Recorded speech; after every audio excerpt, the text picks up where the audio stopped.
बच्चों, आज हम पढ़ेंगे अपनी कक्षा 9वीं का एक अध्याय जिसका नाम है संवाद लेखन। संवाद क्या होता है? संवाद शब्द वाद मूल शब्द में जब सम उपसर्ग लगता है तो एक नया शब्द बनता है संवाद, जिसका अर्थ है बातचीत। इसे वार्तालाप भी कहते हैं। सामान्य रूप से जब दो लोगों के बीच कोई बातचीत होती है तो उसे ही संवाद कहा जाता है। दो लोगों में हुई बातचीत को लिखना ही संवाद लेखन कहलाता है। ये हमारा एक टॉपिक है जो हमारे एग्ज़ाम्स में पूछा जाता है, संवाद लेखन। आपको कोई विषय दिया जाता है और आपको उस पर संवाद लिखना होता है। तो संवाद हमें पता चल गया बातचीत को कहते हैं। और जब दो लोग बात करते हैं तो एक के बाद एक उस क्रम को लिखने को ही संवाद लेखन कहा जाता है। जो हम संवाद लिखते हैं उनमें कुछ विशेषताएं होनी चाहिए, उनका हमें खास ध्यान रखना चाहिए। जैसे स्वाभाविकता, यानी जब हम संवाद लिखते हैं कोई तो उसमें स्वाभाविकता होनी चाहिए। पात्रों की अपनी स्थिति, संस्कार आदि को ध्यान में रखकर बोलना चाहिए।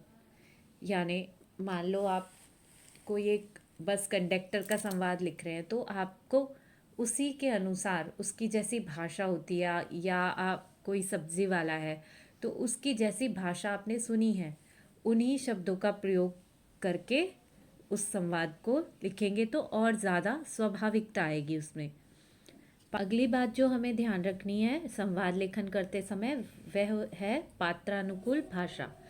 पात्रानुकूल भाषा मतलब पात्रों के अनुसार भाषा आपको लिखनी है। मान लो दो दोस्तों के बीच के संवाद को अगर लिखना है तो जिस तरह दो दोस्त आपस में बातचीत करते हैं उनकी भाषा कैसी होती है, उनकी शिक्षा, उनकी आयु, उनको ध्यान में रखकर उसी के अनुरूप आपको संवाद लिखना है। यदि आप संवाद लिख रहे हैं तो एक शिक्षित व्यक्ति और एक अनपढ़ व्यक्ति के संवादों में फ़र्क होगा। जो शिक्षित व्यक्ति होगा उसकी बातचीत करने का ढंग एक अनपढ़ व्यक्ति के बातचीत करने के ढंग से बिल्कुल अलग होगा। इसीलिए उनके अनुसार, पात्रों के अनुसार उस भाषा का प्रयोग किया जाना चाहिए। संवाद लेखन करते समय अगली बात जो ध्यान रखने वाली है वो है प्रभावशाली शैली। मतलब जो हम लिख रहे हैं उसकी शैली प्रभावशाली होनी चाहिए। यानी जो संवाद को सुन रहा है या पढ़ रहा है उस पर उन संवादों का असर होना चाहिए और उसको लगना चाहिए कि एक अच्छे लेख को पढ़ रहे हैं। जटिलता से दूर, यानी संवाद की भाषा जटिलता से दूर होनी चाहिए ताकि सुनने वाला आपकी बात को आसानी से समझ ले और उसका फिर यथोचित जवाब दे। अगली बात जो संवाद में होनी चाहिए वो है शालीनता। जब भी हम आपस में बातचीत करते हैं तो हमारी भाषा में शालीनता होनी चाहिए। जिन शब्दों का हम प्रयोग करते हैं या जो हम भाषा प्रयोग करते हैं वो इस तरह से होनी चाहिए जो सुनने वाले को अशिष्ट ना लगे, जो सुनने वाले को बुरी ना लगे। तो हमारी भाषा में शालीनता होनी चाहिए। उस संवाद को लिखने के समय भी कुछ बातें ध्यान रखनी है, जैसे कि संवाद की भाषा सरल और सहज होनी चाहिए। संवाद लेखन में सरल तथा छोटे छोटे वाक्यों का प्रयोग होना चाहिए। यानी आप जितना छोटा वाक्य बोलेंगे तो सुनने और पढ़ने वाले को आपकी बात उतनी अधिक समझ आएगी। भाषा सुनने वाले के मानसिक स्तर के अनुरूप होनी चाहिए। यानी अगर आप जिस भाषा का भी प्रयोग कर रहे हैं तो वो भाषा इस तरह से होनी चाहिए कि आपका जो दूसरा साथी है उस क्योंकि वार्तालाप हमेशा दो या दो से अधिक लोगों के बीच होता है, तो संवाद जब आप दूसरे व्यक्ति से संवाद कर रहे हैं तो आपकी ऐसी भाषा होनी चाहिए जो उसको ठीक से समझ आए, उसके मानसिक स्तर के अनुरूप होनी चाहिए। यानी आप जिन शब्दों का प्रयोग कर रहे हैं वो उसको अच्छे से समझ आनी चाहिए। भाव विचारों की पुनरुक्ति से बचना चाहिए और यदि आप अपनी बात एक बार कह चुके हैं तो उसको दोबारा उसकी पुनरावृत्ति ना हो, उससे और जटिलता आती है। संवाद लेखन में किसी एक पात्र के कथन को बहुत लंबा नहीं खींचना चाहिए। तो जो जैसे कि हमने ऊपर ही पढ़ा था कि संवाद हमारे छोटे छोटे वाक्यों का प्रयोग होना चाहिए। तो संवाद लेखन में जब कथन कोई एक व्यक्ति कथन जो भी अपनी बात कह रहा है यानी जो अपना कथन कह रहा है वो कथन बहुत लंबा नहीं होना चाहिए। संवाद लेखन के अंत में एक बार पढ़कर उसे दोहरा लेना चाहिए ताकि अशुद्धियों का निवारण किया जा सके। यानी अगर आपने संवाद लेखन किया है तो एक बार उसको ख़त्म करने के बाद उसको पढ़कर देख लेना चाहिए कि कहीं कोई गलती या किसी तरह का की अशुद्धि आपसे नहीं हुई है, ताकि आपका लेख जो है वो उत्तम हो सके। तो यहाँ पर आपके लिए कुछ उदाहरण मैंने लिखे हैं। जैसे गांव से कुछ दूरी पर रेलगाड़ी दुर्घटनाग्रस्त हो गई है। दो मित्र वहां पीड़ितों की सहायता के लिए जाना चाहते हैं। उनके मध्य हुए संवाद को लेखन के रूप में लिखिए। तो दो दोस्त हैं, एक का नाम हमने दे दिया संजीव। कई बार प्रश्न में आपको नाम दिए भी हुए होते हैं, या आपको अगर नाम नहीं दिए हुए, यहाँ पर सिर्फ ये आपको लिखा था कि दो मित्र हैं, तो दो मित्रों के नाम हमने अपने आप लिख लिए हैं, अक्षर और संजीव। तो पहला संवाद जो बोल रहा है वो अक्षर बोल रहा है। नमस्ते संजीव, घबराए हुए कहाँ से भागे आ रहे हो? संजीव, नमस्ते अक्षर, तुमने सुना नहीं? शायद रेलगाड़ी के डिब्बे पटरी से उतर गए हैं। अक्षर, क्या जान माल की ज़्यादा क्षति हुई है? संजीव, हाँ, दो डिब्बे पटरी से उतरकर आपस में टकरा गए हैं। अक्षर, पर अब तुम कहाँ जा रहे हो? संजीव, मैं गांव वालों को खबर करने जा रहा हूँ।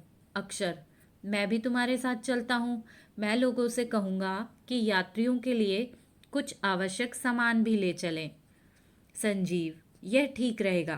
अक्षर, मैं गोपी चाचा से कहता हूँ कि वे अपनी जीप से सबको ले चलें। जीप से घायलों को हम अस्पताल भी पहुँचा पाएंगे। संजीव, डॉक्टर रमेश अंकल को भी साथ ले चलना, वे घायलों की प्राथमिक चिकित्सा कर सकेंगे। अक्षर, हाँ, तुम्हारा यह सुझाव भी अच्छा है। संजीव, चलो सबको लेकर वहाँ जल्दी से पहुँचते हैं।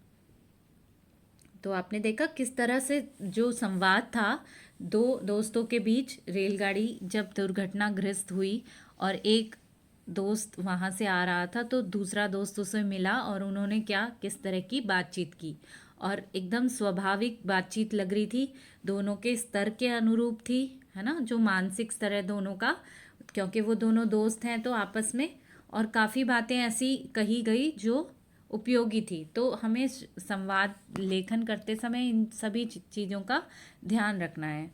अब एक और उदाहरण देख लेते हैं। अपने अपने जीवन लक्ष्य के बारे में दो मित्रों के बीच की बातचीत को संवाद के रूप में लिखिए। यानी दो दोस्त हैं और वो अपने जीवन लक्ष्य के बारे में बात कर रहे हैं कि वो बड़े होकर क्या करना चाहते हैं या क्या बनना चाहते हैं। तो उन्हीं मित्रों के बीच हुई बातचीत को इस उदाहरण में दिखाया गया है। तो यहाँ भी मित्रों के नाम नहीं दिए गए हैं, इसलिए ये दो मित्रों के नाम हमने अपने आप रख लिए हैं, रंजन और चंदन। मित्र चंदन, 12वीं के बाद तुमने क्या सोचा है? चंदन, मित्र रंजन, मैंने तो अपना लक्ष्य पहले से ही तय कर रखा है। मैंने डॉक्टर बनने के लिए पढ़ाई भी शुरू कर दी है। रंजन, डॉक्टर ही क्यों? चंदन, मैं डॉक्टर बनकर लोगों की सेवा करना चाहता हूँ। रंजन, पर सेवा करने के तो और भी तरीके हैं। चंदन, हाँ, पर मुझे यही तरीका पसंद है। डॉक्टर ही रोते तड़पते मरीज के चेहरे पर मुस्कुरा डॉक्टर ही रोते तड़पते मरीज के चेहरे पर मुस्कान लौटाकर वापस भेजते हैं। रंजन, पर कुछ डॉक्टरों को भगवान का दूसरा रूप नहीं कहा जा सकता। चंदन, हाँ, तुमने ठीक कहा, पर मैं एक अच्छा और सच्चा डॉक्टर बनकर दिखाऊंगा। तुमने क्या सोचा है अपने जीवन लक्ष्य के बारे में? रंजन, भाई, इतनी मेहनत तो मेरे बस की बात नहीं। सुना है डॉक्टर इंजीनियर बनने के लिए बड़ी कड़ी मेहनत करनी होती है। चंदन, हाँ, पर बिना मेहनत सफलता कैसे पाओगे? रंजन, यार, मैं नेता बनकर देश की सेवा करना चाहता हूँ। चंदन, तूने ठीक सोचा है, हल्दी लगे ना फिटकरी, रंग बने चोखा। रंजन, पर नेता बनना भी आसान नहीं है, देखो आगे क्या होता है। तुम्हें तुम्हारे लक्ष्य के लिए शुभकामनाएं। तो देखा आपने इस उदाहरण में किस तरह दो दोस्तों ने आपस में बात की अपने जीवन लक्ष्य को लेकर। तो इसी तरह संवाद लेखन करना है आपको।